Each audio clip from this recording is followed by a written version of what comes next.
Muy buenos días para todos. Queremos darle una cordial bienvenida a la presente videoconferencia o webinar llamado Construcción Sostenible, Tendencias y Oportunidades. Queremos comentarle que el día de hoy vamos a tener un webinar de aproximadamente 1 hora. Los primeros 40 minutos serán expositivos por parte del docente que en un momento lo presento y los 20 minutos restantes podrán realizar las preguntas respectivas al experto que nos va a acompañar el día de hoy. Las preguntas las podemos hacer por dos medios. El primero, las podemos realizar por medio del chat de Zoom. Ustedes ingresan al chat, allí realizan las preguntas y se tendrán en cuenta las primeras 5 preguntas que se realicen o cuando ya llevemos a cabo pues el tiempo planeado para esto, terminaremos la sesión allí a las 9 de la mañana. Otro medio para realizar las preguntas es por medio de las reacciones de Zoom. Al finalizar la parte expositiva del experto, ustedes pueden levantar la mano por medio de las reacciones y allí se les asignará el turno, ya sea para realizar un aporte o para hacer una pregunta al experto. La Universidad Tecnológica de Pereira y la Cámara Colombiana de Construcción Camacol, capítulo Risaralda, les da la bienvenida al webinar Construcción Sostenible, Retos y Tendencias. Este evento se realiza gracias a la alianza existente entre Univirtual y el área de formación y educación de Camacol, quienes se han unido en pro de ofertar educación pertinente, accesible y de la mejor calidad para los afiliados a Camacol. Al final de este evento estaremos ampliando la información y descuentos que tenemos para ustedes del diplomado y de la especialización en gestión ambiental. Le damos la bienvenida entonces al experto Carlos Eduardo Rincón. Él es arquitecto de profesión de la Universidad Pontificia Javeriana, magíster en Hábitat Universidad Nacional de Colombia, especialista en pedagogía y desarrollo humano y candidato a doctor en ciencias ambientales. Él actualmente se desempeña como director en el proyecto de construcción sostenible con Guadua. Le damos entonces la bienvenida al experto Carlos. Hola, profesor, ¿cómo está? Mucho gusto. Pues muchas gracias por la invitación a presentar este tema, construcción sostenible, tendencias y oportunidades. Pues la verdad es que es fundamental que desde los gremios de la construcción pues demos pasos para aproximarnos a comprender las problemáticas ambientales y también a tomar riendas en el asunto. Un poco para acercarnos a la comprensión de la problemática, pues es comprender o tener en mente que muchos de los impactos que se dan en el planeta se dan debido al sector de la construcción. Pero es posible pues tomar cartas en el asunto y comenzar a tomar medidas de mitigación o de adaptación. Entonces, en principio, digamos, una problemática común identificada de los diferentes sectores y ya desde los años 70, pues se ha tomado conciencia sobre los impactos ambientales en el planeta y particularmente sobre el cambio climático. El cambio climático es definido como un cambio de clima atribuido directa o indirectamente a la actividad humana que altera la composición de la atmósfera mundial y que se suma a la variabilidad natural del clima observada durante periodos de tiempo comparables. En este caso, entonces, hay que tener en cuenta es que el cambio se ha estado dando de manera acelerada en los últimos años debido a la acción humana. Y aquí tenemos algunos datos de lo que significa el impacto de la construcción. Aquí hay, por ejemplo, se menciona cómo los edificios y la construcción representan más del 35% del uso de la energía final global y casi el 40% de las emisiones de CO2 de energía. Entonces, a la derecha vemos, digamos, la definición de la parte de construcciones, más la de la industria de la construcción, son un alto porcentaje. Esto es lo que se respecta al consumo mundial de energía. Y esto a la emisión de CO2, es decir, de gas carbónico. Entonces, vemos como tanto en la construcción como en en las industrias derivadas que producen materiales para la construcción se dan pues altísimos impactos superiores inclusive a otras industrias. Entonces, realmente pues hay que hacer un llamado respecto a la toma de conciencia de los impactos ambientales que estamos generando. Entonces, ¿cuáles son las tendencias que se están dando desde la perspectiva de la construcción sostenible, bueno, o sustentable? Entonces, lo primero es reconocer algunos enfoques de construcción sostenible, como los que presenta una autora argentina, Cravino. Ella refiere cinco enfoques o niveles de construcción sustentable que van desde la sustentabilidad aparente, pasando por la sustentabilidad mediática, el modelo racionalista o ecotec, la sustentabilidad integrada y finalmente un modelo naturalista o empirista.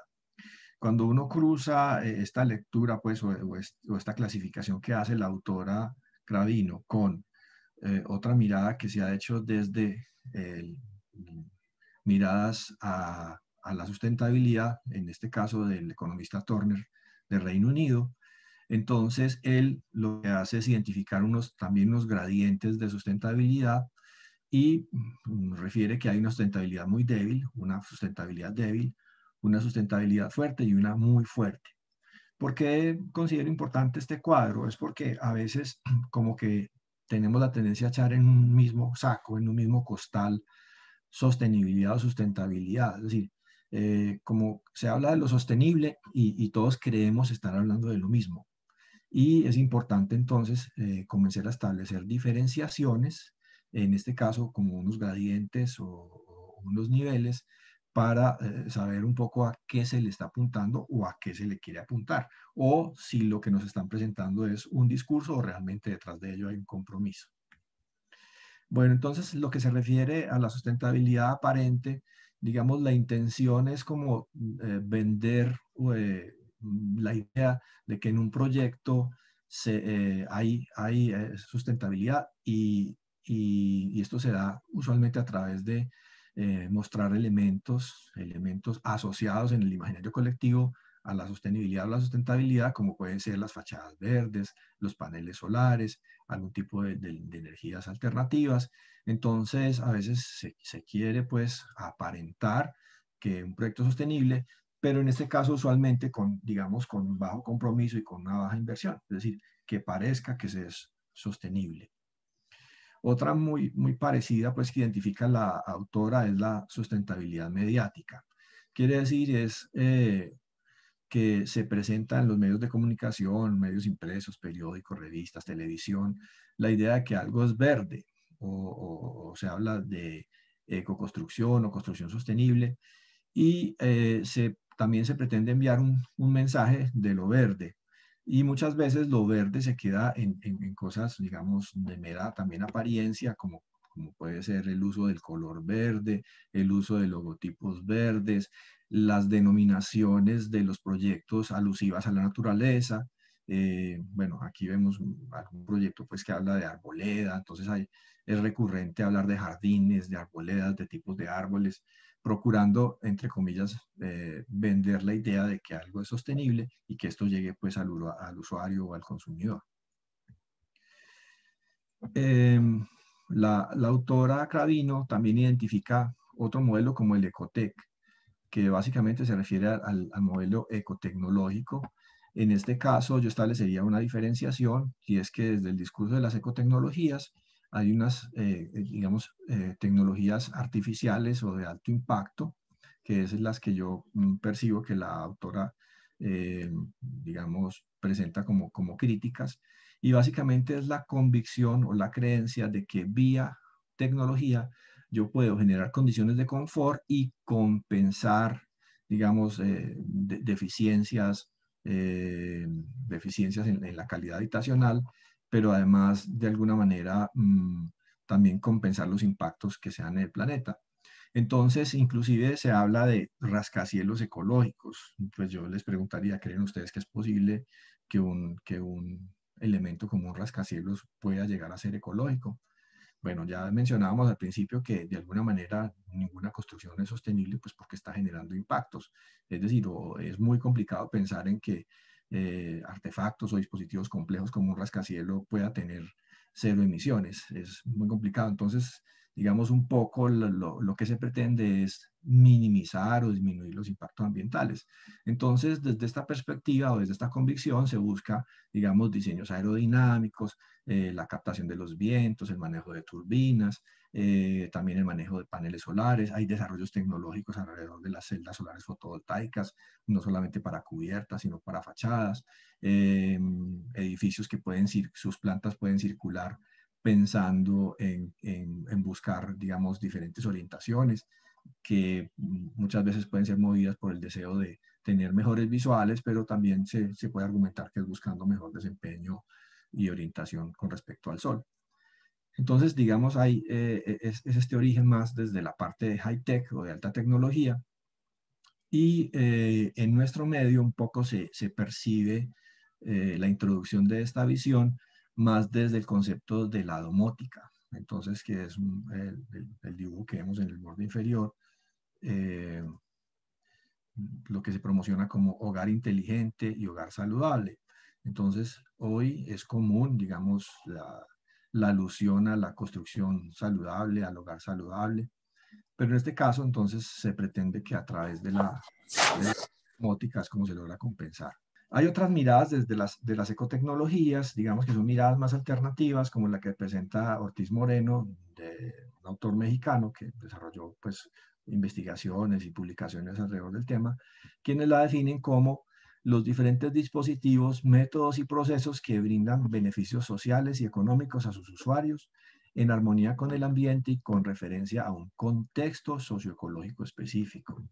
Entonces, en este caso, cuando se tiene en cuenta al usuario, desde este discurso de las, digamos, de las ecotecnologías, esta es como una nueva versión de lo que antes se llamaba tecnologías apropiadas, tecnologías limpias y en últimas converge el discurso a las tecnologías sostenibles o sustentables.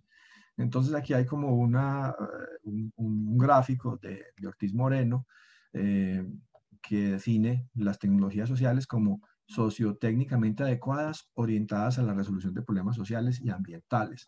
Entonces hay una mirada un poco histórica desde el origen del discurso de la ecotecnología, más desde la ingeniería ecológica de los años 60, con el otro discurso un poco más desde lo social de las tecnologías alternativas. Luego toma fuerza el término de tecnologías apropiadas. Luego se habla de la modernización ecológica en los años 80. Finalmente se habla de innovaciones de base tecnológicas o los grassroots innovations. Se habla también de tecnologías limpias, de ecología industrial. Hoy por hoy es muy fuerte el discurso de la ecología industrial y uno de los derivados de la ecología industrial es la ecología urbana. Digamos que está preocupado por el ciclo de vida de las ciudades y la tendencia es a tener en cuenta al usuario en lo que se llama las tecnologías sociales. Ese es como, digamos, el discurso emergente o más fuerte desde la ecotecnología. Este es un autor argentino, Tomás, quien da esta definición de resolución de problemas sociales y ambientales. Entonces, se muestra cómo lo social y lo ambiental pues están, bueno, o podríamos decirlo ecosistémico, están íntimamente relacionados. Dentro del gradiente de sustentabilidad hay una propuesta más radical, que es la que Cravino denomina modelo naturalista o empirista. Entonces, dentro de ello se puede clasificar la bioarquitectura, la ecología profunda, que básicamente, digamos, presenta objeciones sobre el uso de ciertos materiales, pues por los altos impactos que generan. Entonces, más bien adhiere a materiales orgánicos, al uso de la tierra, al uso de la madera, al uso del bambú. También, digamos, está mediada por convicciones filosóficas de relaciones armónicas del ser humano y de la colectividad con el planeta.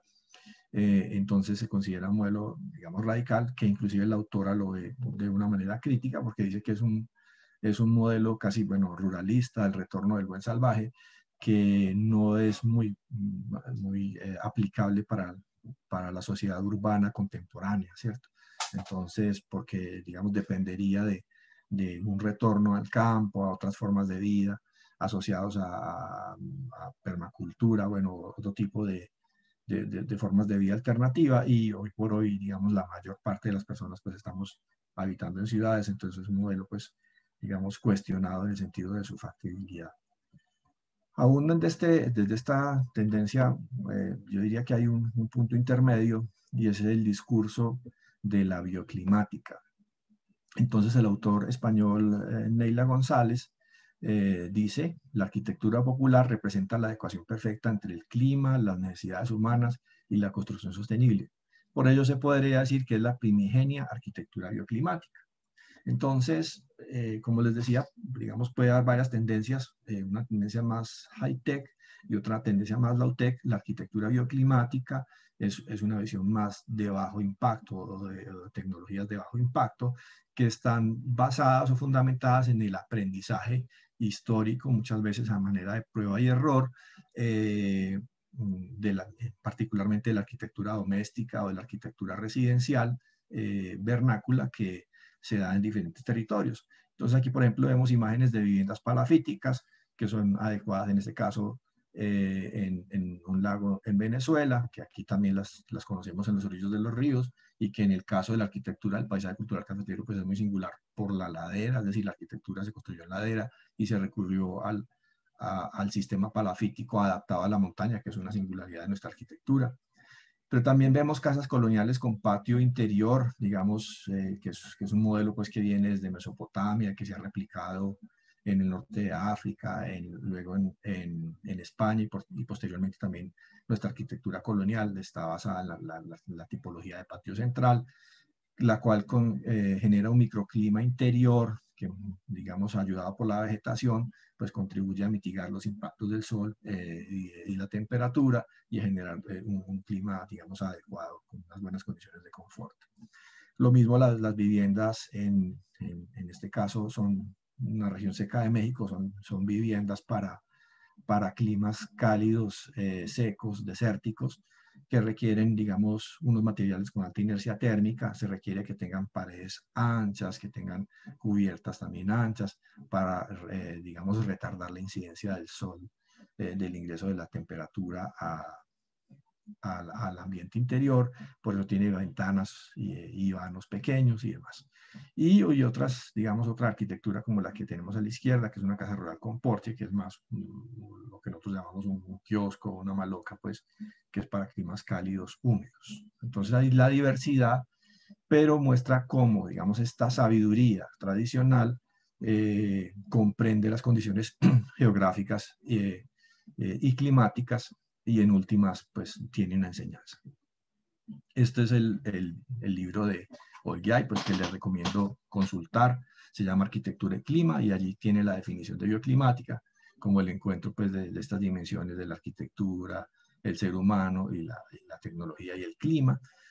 Inclusive, pues, define los climas bueno, tiene mapas, pues, de todo el planeta, pero también de Latinoamérica. Y la última definición que propone Cradino, que es un poco lo sugerido, es el concepto de sustentabilidad integrada. Entonces, hemos oído hablar mucho, pues, como de la integralidad desde el discurso de las ciencias ambientales, o varios discursos se habla mucho del holismo, o sea, tomar en cuenta, digamos, las múltiples dimensiones del desarrollo, y eso permite acercarse a unas condiciones más adecuadas del sistema que se esté abordando. En este caso, pues, estamos hablando de la construcción o de la arquitectura.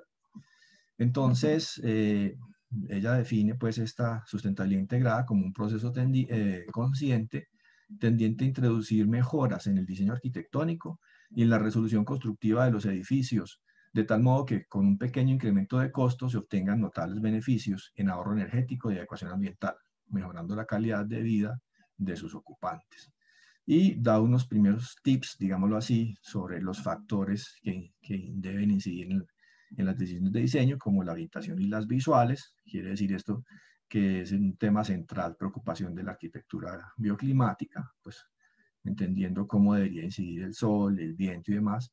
El diseño de la envolvente, claro, porque esta es la que determina las condiciones de confort. Si se pretende es que haya paso del viento o aislamiento, si haya mayor o menor inercia térmica. La tipología arquitectónica más conveniente, me parece fundamental el asunto del tipo arquitectónico, ¿cierto? Entonces, hay que tratar de identificar cómo una tipología refleja, por una parte, una manera de habitar, es decir, que el tipo tiene, por una parte, un valor cultural, un valor social, porque muestra los hábitos de las familias o de las personas, alusivos a una cultura, pero además tiene un cierto carácter universal que le permite hacerlo replicable. Quiere decir es que el tipo no es un modelo invariable, sino que es un patrón que permite introducir ajustes y que con esos pequeños ajustes se acondiciona o se adecua a las necesidades, digamos, variables de una familia o de un usuario. Y el otro elemento que es fundamental dentro del concepto de sustentabilidad en la construcción es la selección de materiales. Entonces note que ya destaca la conveniencia de analizar su ciclo de vida, que es uno de los aspectos en los que vamos a hacer énfasis. Entonces hay que conocer el ciclo de vida del material, la disponibilidad, es decir, la accesibilidad al material, la cercanía, porque el transporte es uno de los factores que más inciden en los impactos ambientales, y la conveniencia, ¿cierto? Digamos que este término ya es amplio y tiene que ver es con la conveniencia desde una perspectiva pues, sociocultural. Bueno, dentro de la sustentabilidad integrada, pues yo quise pues elaborar esta tabla o este cuadro comparativo de algunos, digamos, entidades o sistemas de evaluación ambiental o de certificación ambiental que han ganado inercia en cierto momento pues en Colombia y en el mundo, como por ejemplo la Fundación Holcim, que declara unos objetivos y he procurado asociar las diferentes denominaciones que ellos les dan a sus diferentes atributos a las categorías. Entonces, invariablemente todos los sistemas obviamente abordan lo ecosistémico, la preocupación por lo ecosistémico, que algunos denominan lo ambiental, una preocupación por lo tecnológico, por lo cultural, por lo social y por lo económico. Entonces, digamos, tradicionalmente se ha hablado de desarrollo sostenible como tres pilares o tres factores, que son el social, el ambiental, que desde el discurso de las ciencias ambientales se entiende más como el ecosistémico, y el económico. En el caso, pues en los trabajos que yo he adelantado, en las investigaciones y demás, he visto cómo el factor tecnológico y el factor cultural tienen una relevancia importante. Entonces, dependiendo pues del abordaje del tema, algunos asocian lo tecnológico a lo económico y lo cultural a lo social. Entonces vemos diferentes maneras de identificar lo que se mira en un proyecto a la hora de evaluar si es sustentable o no. Aún así, consideramos pues que estas son formas de sustentabilidad integrada. Entonces, dentro del objetivo, primer objetivo Holcim, o uno de los objetivos es la calidad ecológica y conservación de la energía. Esto coincide con las preocupaciones de otras miradas. Este es un sistema de evaluación desarrollado, muy detallado, desarrollado por el Green Building Council a nivel mundial, que noten las categorías que destaca: selección del lugar, planeación y desarrollo del proyecto, consumo de energía y recursos, emisiones ambientales, calidad ambiental interior. Este es el sistema LEED, que es uno de los que ha tenido más amplio reconocimiento a nivel mundial e incluso en Colombia. Lo que pasa es que, digamos, los procesos de certificación son pagos y suelen ser onerosos para los proyectos y para en este caso, los desarrolladores, urbanizadores y constructores, y, digamos, se ha hecho de manera más marginal. A veces, digamos, por gusto, a veces porque el proyecto, digamos, tiene unos impactos importantes en términos de institucionales y lo amerita, pero realmente no es todavía una práctica común. Y el otro sistema es el sistema francés, que es el HQE, que quiere decir alta calidad ambiental. Digamos que también tiene esa preocupación por los impactos sobre el ambiente exterior, la ecoconstrucción, la ecogerencia.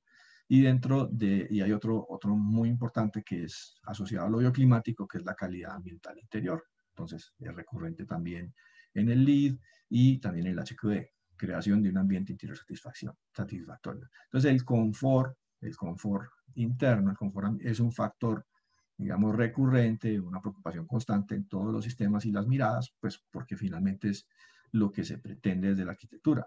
Ahora, lo delicado aquí es a qué costo estoy yo generando el confort, ¿cierto? Si el confort, por ejemplo, en un clima tropical, yo lo genero a través de sistemas de climatización pasiva, como son cortasoles, persianas, celosías, calados, bueno, diferentes formas de dilatación para permitir la circulación de ventilación cruzada, o si para generar la calidad ambiental interior, pues yo tengo que recurrir a sistemas de calefacción, en el caso de los climas fríos, estacionales, o al aire acondicionado. Bueno, entonces son, digamos, como diferentes los factores que suelen ser recurrentes, hay pues más de 40 o 50, ya muchos de los países pues empiezan a sacar sus propios sistemas de certificación desde esta mirada pues integrada. Este es un modelo de evaluación que desarrollamos en una investigación que en su momento hice con la Universidad Católica. Básicamente la idea era encontrar un índice de sustentabilidad asociado al 100% y en este caso a los factores le dimos una ponderación de un 20% y lo que hicimos fue identificar unas variables y unas subvariables, variables ambiental, tecnológica, social, económica y cultural, los factores de los que hablábamos. Las subvariables, particularmente en lo tecnológico, quisiera destacar el uso y calidad de los materiales, el sistema estructural y la operación de los sistemas técnicos. Estos son algunos de los sistemas sobresalientes en Colombia, como el Casa Colombia desarrollado por el Consejo Colombiano de Construcción Sostenible, buscando que será, digamos, de menor costo su certificación y que empiece a generar esa conciencia, pues, en el sector de la construcción. Este es el LEED, pues, que ya, bueno, estos son los consejos que han liderado a nivel mundial, Consejo de Construcción Sostenible y el Green Building Council. También está el sistema EDGE en Colombia y el HQE. Bueno, dentro de esta visión, digamos, de las certificaciones ambientales o sellos verdes, hay un elemento que vale la pena destacar y es el concepto de ecoetiquetado. Recuerdan que uno de los, digamos, de las pretensiones es la selección de los materiales en la construcción, ¿cierto? Entonces, debido a esto, particularmente en Europa y en los países del norte, donde, digamos, el discurso ambiental pues tiene mucho más tiempo y hay una preocupación porque el asunto supere lo meramente discursivo retórico y se llegue a una cuantificación. Entonces, desde la perspectiva de ACV, Análisis de Ciclo de Vida, o LCA, de sus siglas en inglés, surge, digamos, una tendencia que es el ecoetiquetado. ¿Qué quiere decir?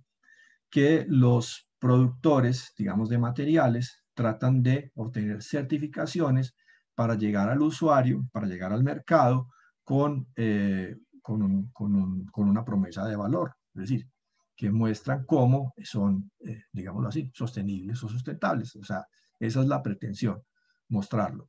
Y entonces ha habido pues como una clasificación de las ecoetiquetas que pues brevemente les explican acá. Hay como de 3 tipos. El tipo 1 es un sistema voluntario. En todo caso, todo esto está basado en la norma ISO 14000, que en este caso, digamos, es como hay unos fundamentos de unos mínimos a cumplir, entonces se pretende mostrar que se cumple con esos mínimos. También hay otro, un tipo 2, que es más una indicación ambiental. En este caso también pues, funciona pues como un logotipo o como un sello. En este caso avalado por el propio fabricante. Entonces cuando utilizan términos como biodegradable, reciclable y todo, son atributos que el mismo productor le da a su producto.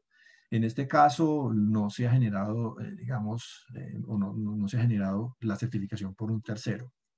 Y el tipo 3, que es el más exigente, que también es desde la perspectiva de análisis de ciclo de vida, y ya tiene una suficiente inercia pues en Europa, en el caso colombiano está, digamos, apenas entrando, es lo que se consolida como declaración ambiental de producto. Y allí sí se requiere que un tercero haga el análisis de ciclo de vida y que alguien además certifique pues la declaración ambiental de producto. Entonces vamos a ver aquí pues como un par de ejemplos del asunto para el caso de Europa y España. Entonces, EPD es la sigla de DPA, Environmental Product Declaration. Entonces, hay una clasificación para los materiales de construcción que aparece aquí a la izquierda, productos largos de acero para construcción, recubrimientos cerámicos, cementos, productos con base yeso para construcción, morteros, productos de arcilla cocida, bueno, y productos de construcción sin RCP particular. Esto está basado en el Reglamento de Productos Europeos de Construcción. Digamos, en este caso, pues ellos nos llevan mucho la delantera. Digamos, están muy organizados y sacan unas normas que son aplicables para la Unión Europea. Entonces, digamos que hay empresas especializadas en hacer los análisis de ciclo de vida y en certificar las declaraciones ambientales de producto.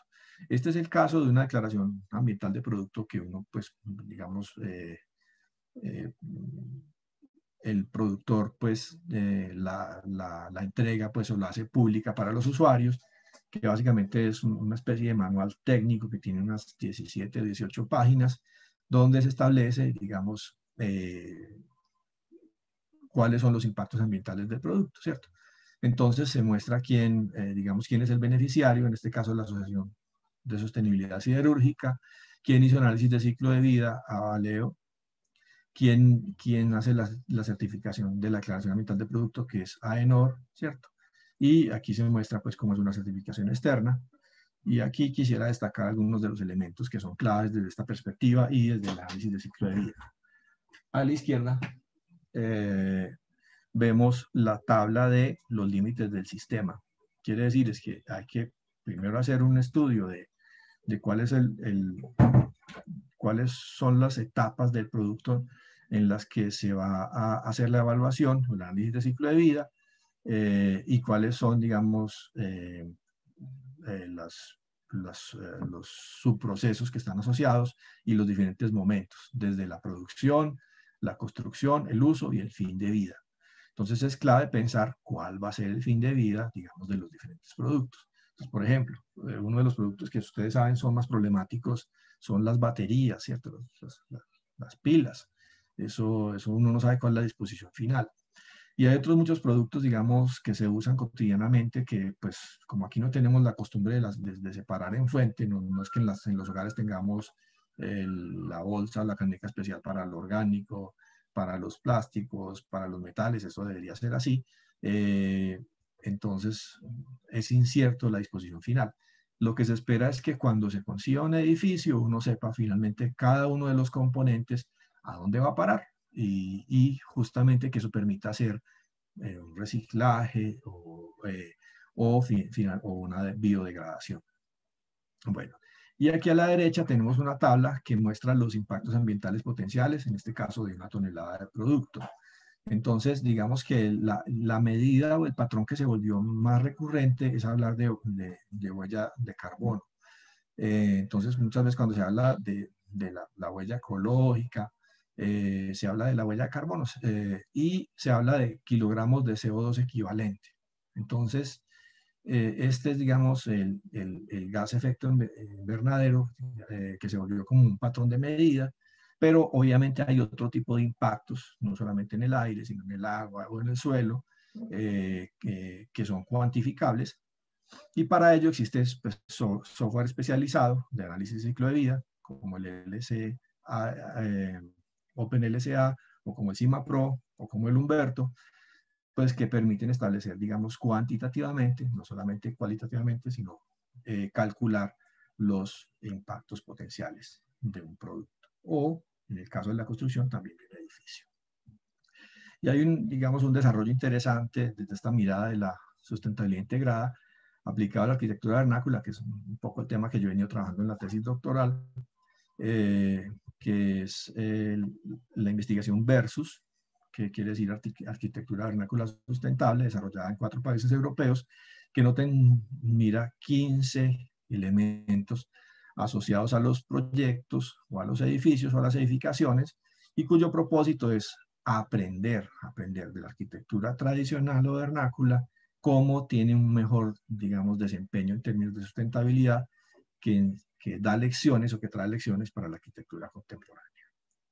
Bueno, y aquí digamos que para mí una de las tendencias más relevantes es el concepto de resiliencia. Entonces vamos a abordarlo, de qué se trata.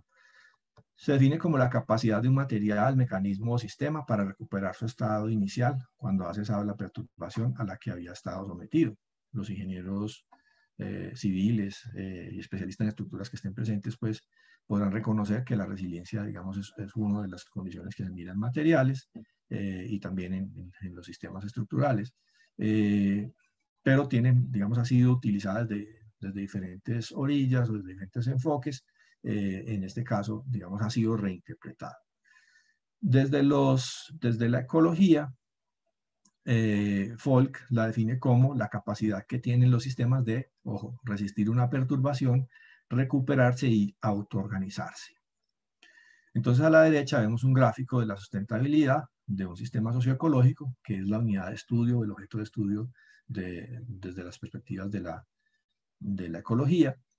Y la idea es que está un sistema, recibe una perturbación, hay una capacidad de adaptarse al cambio y es sustentable en la medida que tenga continuidad. Entonces, yo sí diría que la resiliencia es la nueva lectura, la nueva visión de la sostenibilidad, porque noten lo que mencionan Berkes, Golding y Folk, dicen, la sostenibilidad es vista como un proceso en lugar de un producto final, un proceso dinámico que requiere la capacidad de adaptación de los sistemas socioecológicos resilientes para hacer frente al cambio. Entonces, la idea es cambiar nuestra concepción de sostenibilidad, porque el término mismo le habla a uno algo como que se sostiene, como que se queda quieto.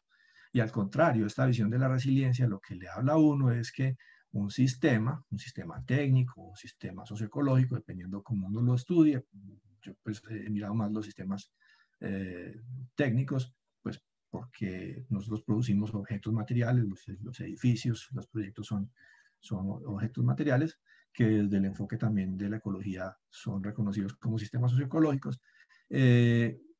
Finalmente, en la medida en que sea adaptable a las perturbaciones, pues continúa existiendo.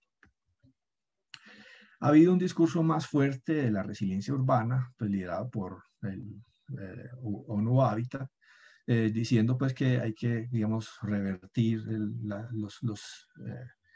la manera como operan las ciudades de manera lineal, ¿cierto? A formas cíclicas, incorporando, digamos, otras visiones, pasando como del gris del pavimento, pues por ver esta gráfica que tenemos acá, a un verde, pues que es como el nuevo discurso.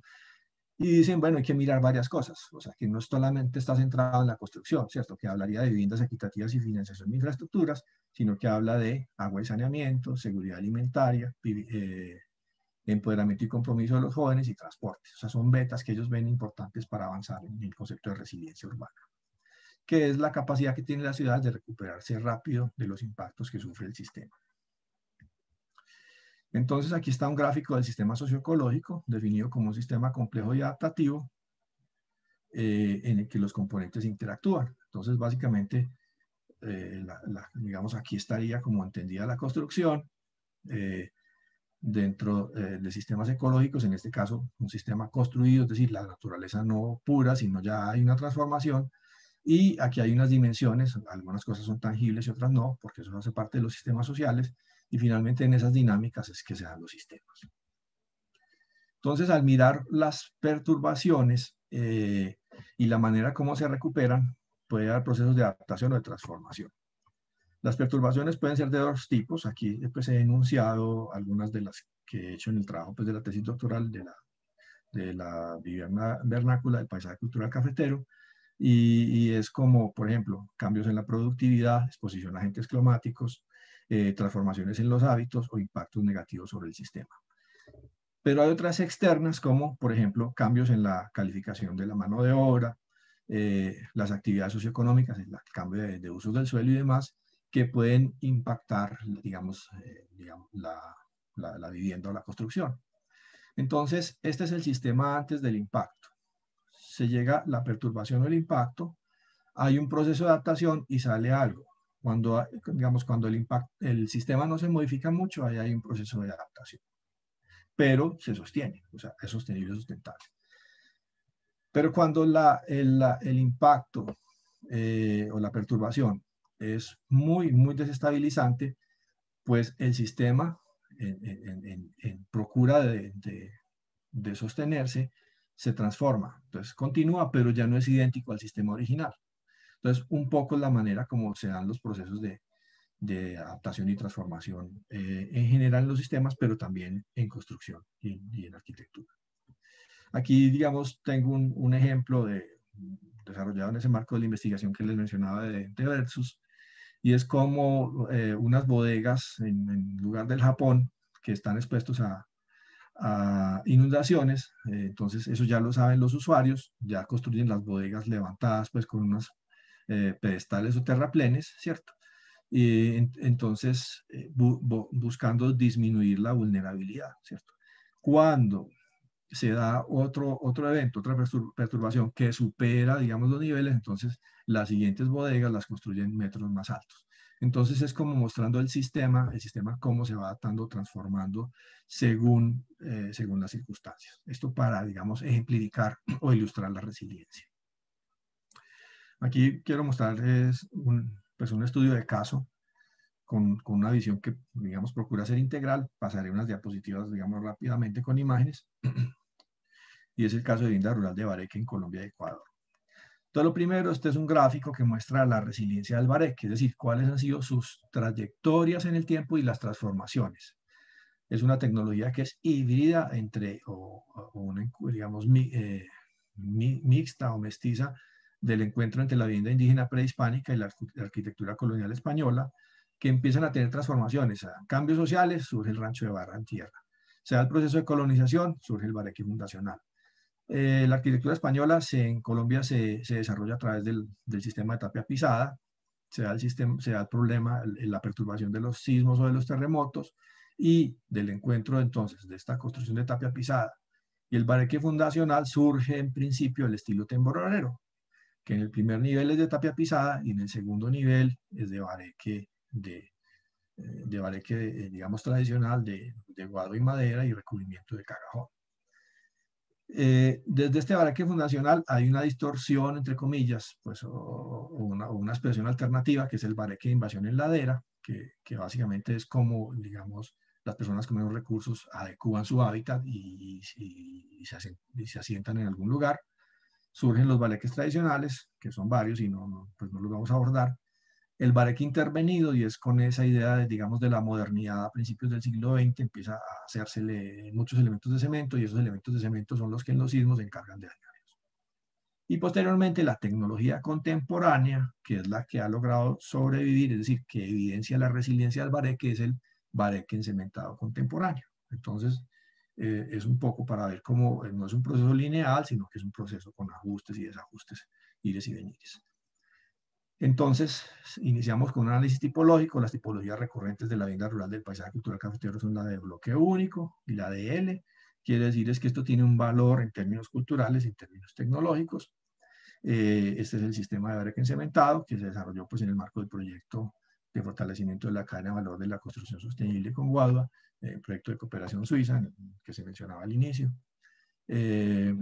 y que también ha sido pues, objeto de mi trabajo de investigación.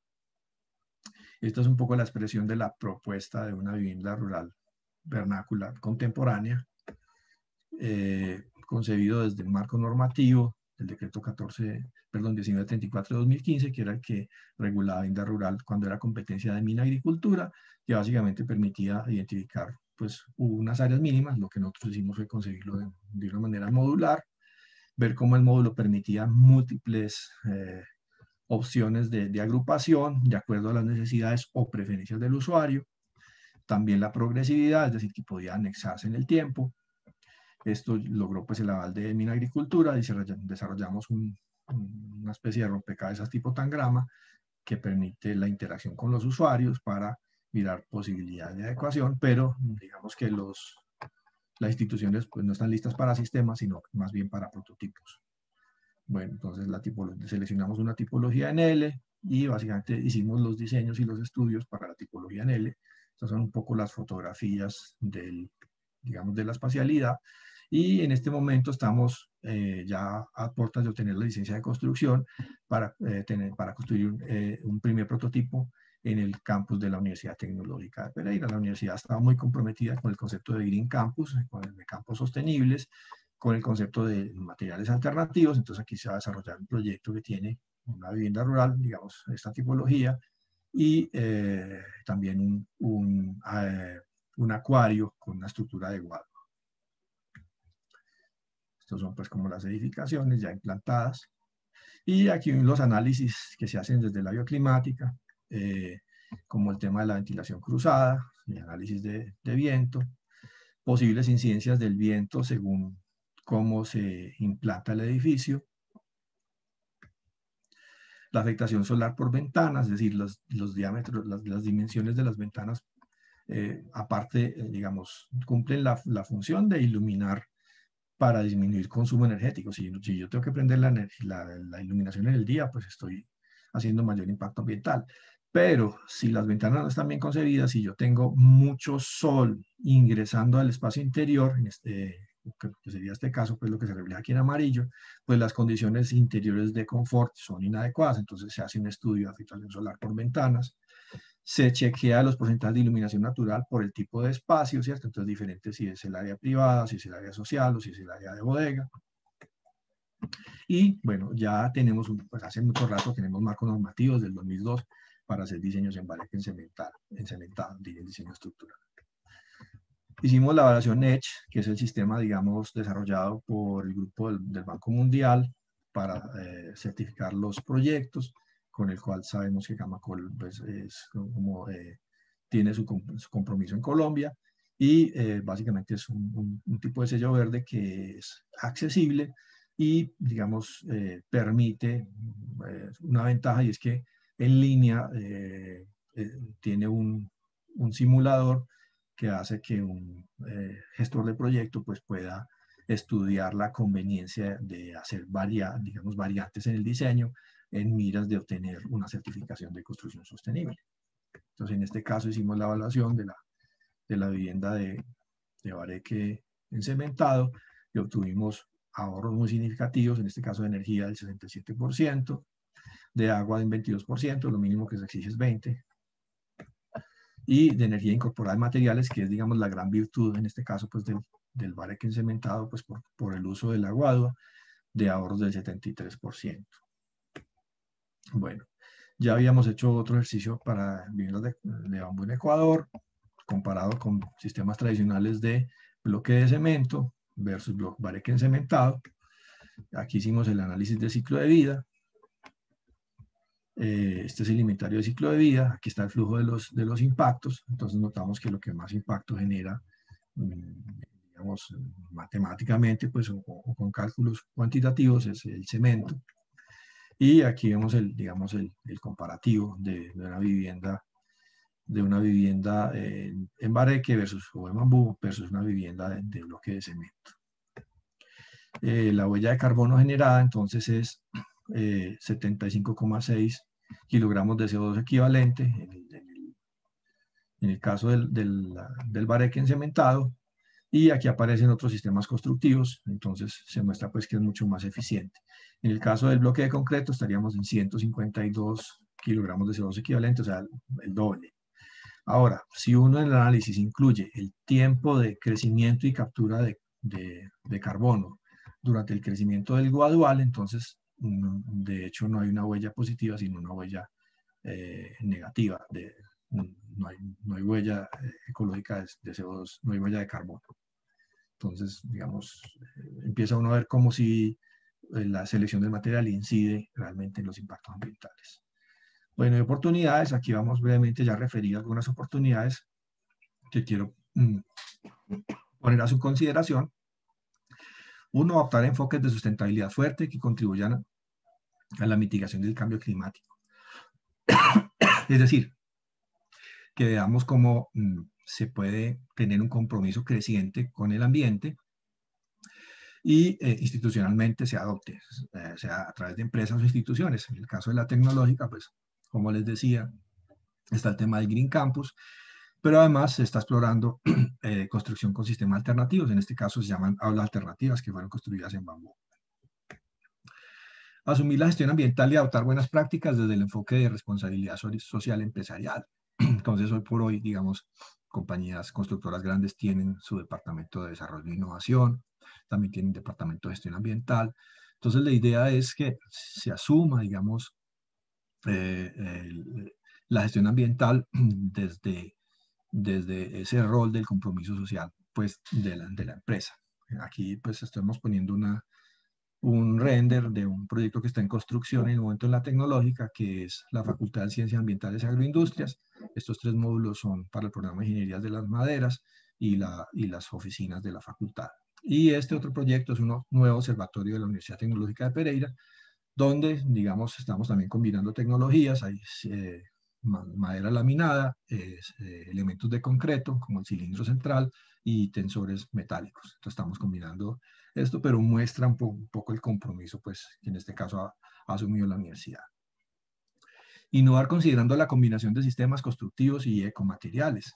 Entonces, no se trata, pues, de que solamente se va a poder construir algo con un material, no. O sea, los materiales tienen unas propiedades físico-mecánicas, y un poco el buen diseño implica es reconocer cuáles son las propiedades físico-mecánicas diferenciadas del concreto, del acero, de la madera, del bambú, y aplicarlos, digamos, en estructuras. En este caso, este es un proyecto que a mi juicio, pues, es excelente en términos tanto estructurales y de innovación, como de la expresión arquitectónica y espacial, que es el peaje vía Pereira Armenia, del arquitecto Simón José. En este caso es un proyecto que, son 2 proyectos que desarrollamos en el marco del proyecto de Fede Guadua, de cooperación suiza, en el que la UTP es aliado. Esto es una tiny house con Guadua, donde obviamente hay un tráiler, hay diferentes materiales, pero la Guadua es un material protagonista. Este es un parqueadero solar, donde es una estructura principalmente en Guadua, pero los herrajes son metálicos, y arriba, pues, va a tener los paneles solares fotovoltaicos, donde hay una oportunidad interesante dentro del marco del regulatorio actual de energías alternativas. Realizar el análisis de ciclo de vida de los proyectos. En esto, digamos, esto sería fundamental, y en esto hay que avanzar. Lo que pasa es que esto tiene un costo, y se mira que sean asesores externos, pero cuando esto se vuelve un elemento de decisión, de toma de decisiones, es fundamental, es entender cuáles son los impactos que efectivamente va a generar mi proyecto, pues una edificación, mi construcción, pero no, pues no solo intuitivo, sino que se quieren medir las cosas. Y como, por ejemplo, una tipología puede tener unos mayores impactos que otras, ¿cierto? Si es un elemento lineal bien orientado, seguramente funciona mucho mejor y tiene menos impactos de consumo energético que si es un elemento, digamos, cuadrado con una masa fuerte, donde hay elementos interiores sin iluminación y sin ventilación, ese tipo de cosas.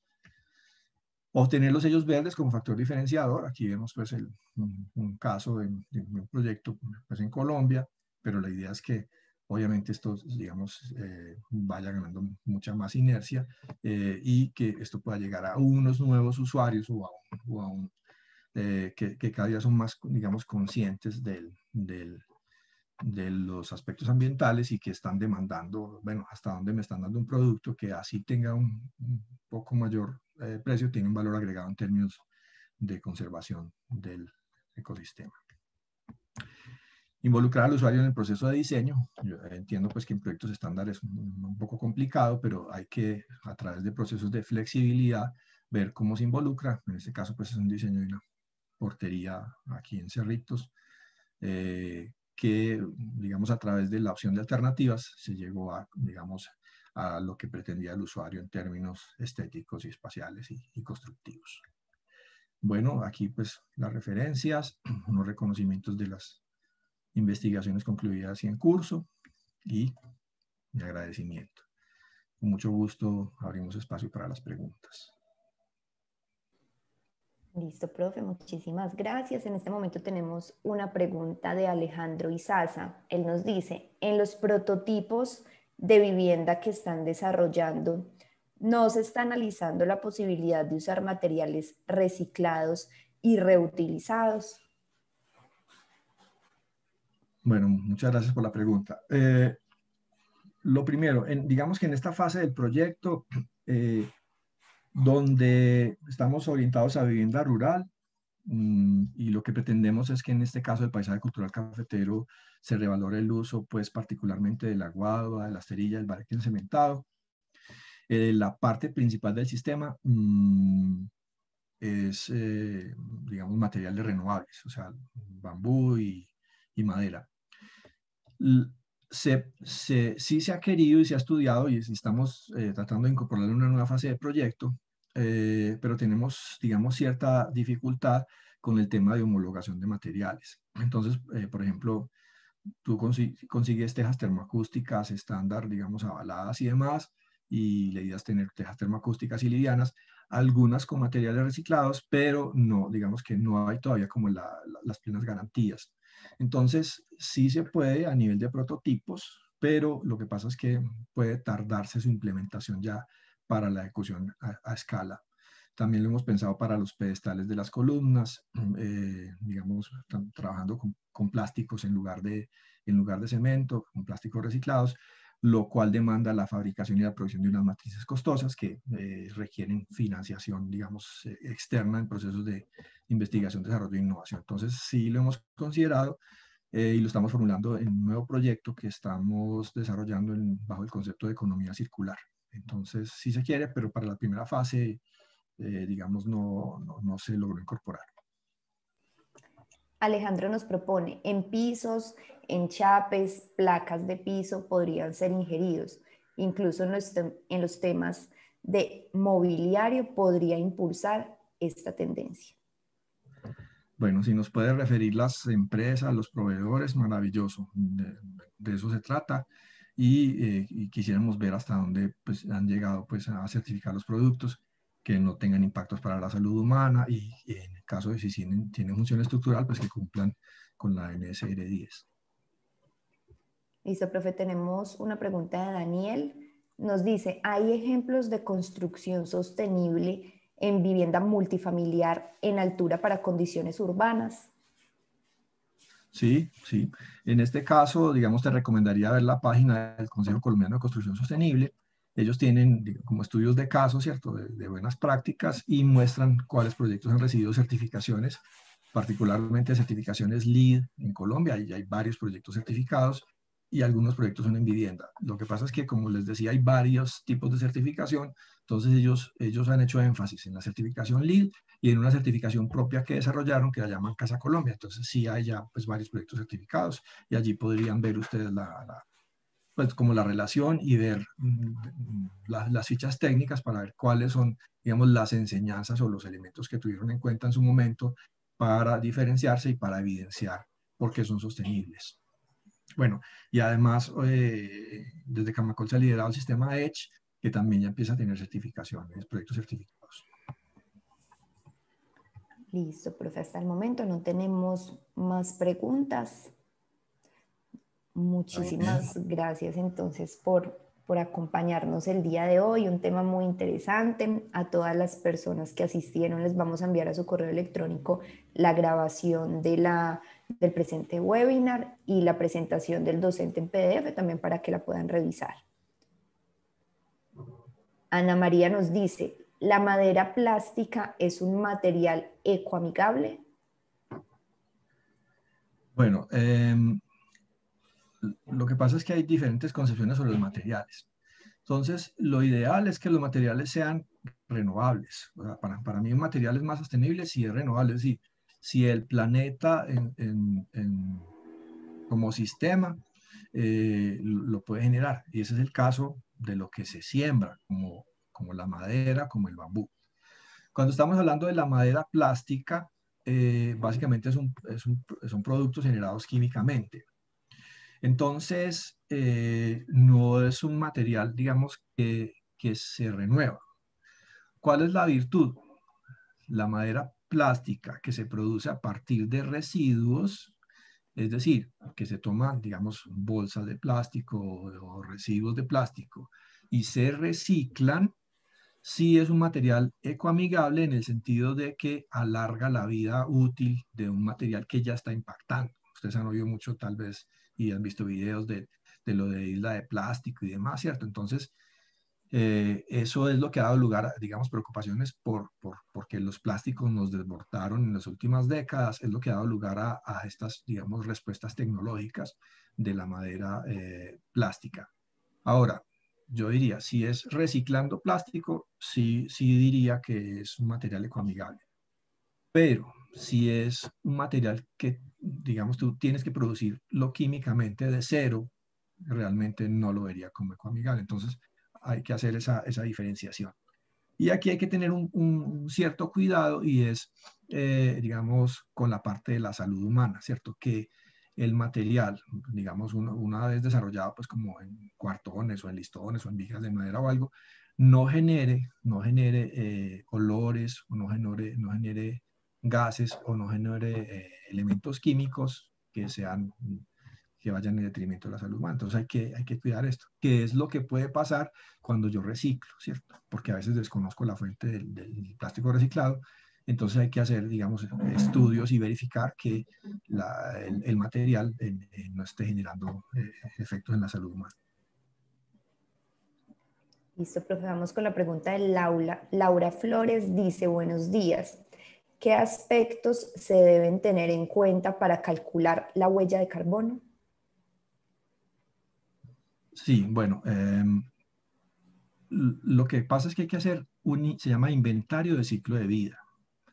Entonces yo debo limitar el sistema o delimitar el sistema. Es decir, yo tengo que definir qué fase del producto, del proceso, del proyecto, del edificio, a qué fase o a qué parte le voy a hacer análisis de ciclo de vida. Hay denominaciones como de la cama a la tumba o de la cama a la puerta. Entonces puede ser que yo haga el estudio desde el proceso de, ejemplo, eh, eh, de cultivo, si estamos hablando de maderas o algo así, o del proceso de plantación hasta el proceso de transformación. O puede ser que yo lo tome desde la plantación hasta el uso, hasta la fase de uso. En la construcción, buena parte de los impactos ambientales a nivel mundial se dan en la fase de uso, particularmente por el uso de los sistemas artificiales de climatización. El aire acondicionado y la calefacción en los países desarrollados están trayendo altísimos impactos ambientales. Entonces, hay que hacerlo. Primero, el inventario de ciclo de vida, definir la fase y luego hacer los cálculos de la huella de carbono. Para esto hay softwares especializados, yo mencioné algunos, OpenLSA, que es de circulación gratuita, Cima Pro, que tienen costo de la licencia, Alberto, que tienen un costo de la licencia, y ellos trabajan con unas bases de datos. Se llaman las bases de datos, bueno, la más conocida se llama EcoInvent, que básicamente en el tiempo han ido generando y actualizando a partir de estudios específicos cuáles son los consumos y cuáles son los impactos de materiales. Entonces, cuando yo tengo un proyecto como una casa, yo necesito unas bases de datos de donde voy tomando los insumos con los que en las diferentes fases del ciclo de vida se da la casa. Por ejemplo, si material yo lo tengo que cortar con una sierra eléctrica. Entonces, hay unos indicadores desde esta base de EcoInvent que me dice cuál es el impacto que genera. Entonces, todo esto lo voy agarrando en una red hasta que llego al producto final y allí hago el cálculo. Primero hecho de ciclo de vida y análisis de ciclo de vida para hacer cálculo de huella de carbono, pues prácticamente hay diplomados enteros y cursos. Pero sí, yo diría que es un enfoque que cada día va a ganar más inercia y más reconocimiento.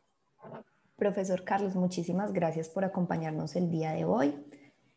En este momento le doy paso a Alejandra González. Ella nos va a compartir un aspecto sobre la especialización en gestión ambiental local. Gracias a ustedes. Gracias, profe. Buenos días a todos. Espero que estén muy bien.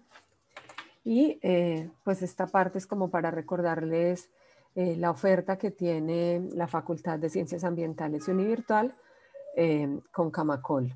El profesor Carlos Eduardo Rincón pues hace parte de nuestra escuela de posgrados, tanto como estudiante de doctorado, y también nos ha apoyado en algunos cursos relacionados con construcción sostenible. Nosotros en este momento tenemos abiertos una oferta de un diplomado en gestión ambiental específico para Camacol, donde se espera que los participantes desarrollen las capacidades para abordar todos esos conceptos, por ejemplo, que el profesor Carlos Eduardo manejó. Lo que es referente a la sostenibilidad fuerte, débil, análisis de ciclo de vida, análisis ecosistémico. Ese primer diplomado tiene una duración de 17 semanas.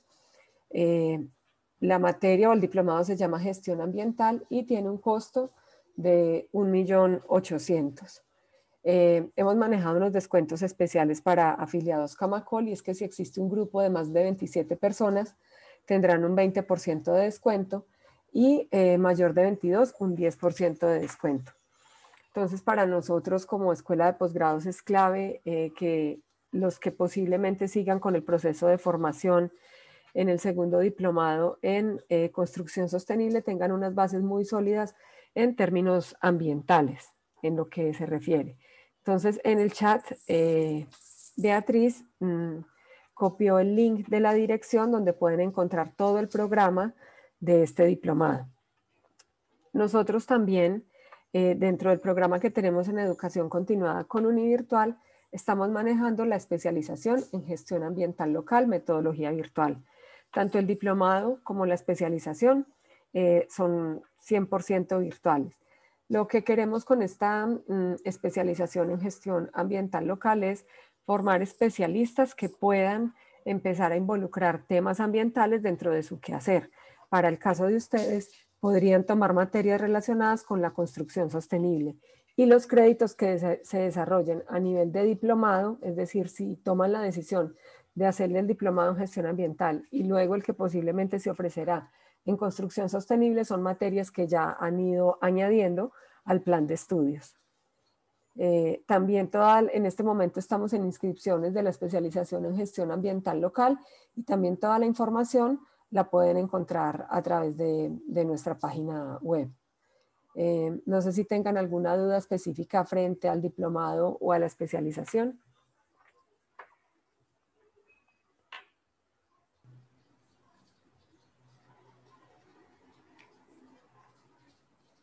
Aleja, voy a indicar las dos formas de ingresar tanto al diplomado como a la especialización para que las personas tengan un concepto claro.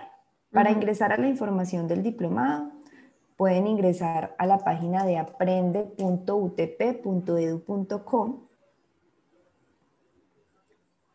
Ingresan al diplomado en gestión ambiental y aquí pueden encontrar toda la información del diplomado, descargar el programa, los contenidos, los objetivos, el valor, las fechas. Pueden inscribirse por este botón de estoy interesado y allí les va a llegar más información. Aquí también pueden ver los medios de pago o realizar el pago en línea, ya sea con tarjeta de crédito o con tarjeta de débito. Para ingresar a la información de la especialización, pueden ingresar a univirtual.utp.edu.com en posgrados, especialización en gestión ambiental local, metodología virtual. En este momento con inscripciones abiertas, como lo decía Alejandra, y aquí pueden encontrar toda la información de fechas, pasos para inscribirse. En este momento las inscripciones están gratuitas por contingencia de COVID, entonces la universidad tiene inscripciones gratuitas, por aquí pueden acceder al PIN, realizar la inscripción, ingresar los documentos gratuitamente. Están aquí también los valores trimestrales, toda la información que requieran de la especialización en gestión ambiental local también. Beatriz la envía por el chat para que puedan acceder. Sí, también es muy importante que tengan claro que en la especialización, al ser nosotros universidad pública, se mantiene un descuento del 10% por presentar el certificado de votación. Entonces, es directamente sobre el costo de la matrícula el descuento de este 10%. También, si es egresado, tiene un 10% adicional y en este momento la universidad está ofreciendo un 10 adicional por pandemia. Es decir, que si cumplen las tres condiciones, se es egresado, votó y seguimos en regulación COVID, pueden tener descuentos hasta el 30%. Nosotros en este momento les vamos a sostener ese 30% durante todo el plan de estudios para la especialización.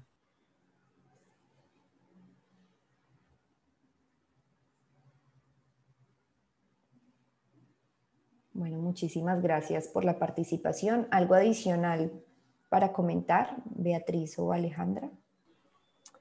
No, muchas gracias por asistir. Desde la Facultad de Ciencias Ambientales y Univirtual queremos hacer extensiva la invitación a nuestros programas y este es un muy buen escenario para que conozcan qué estamos haciendo en temas de sostenibilidad ambiental, específicamente para el área de la construcción.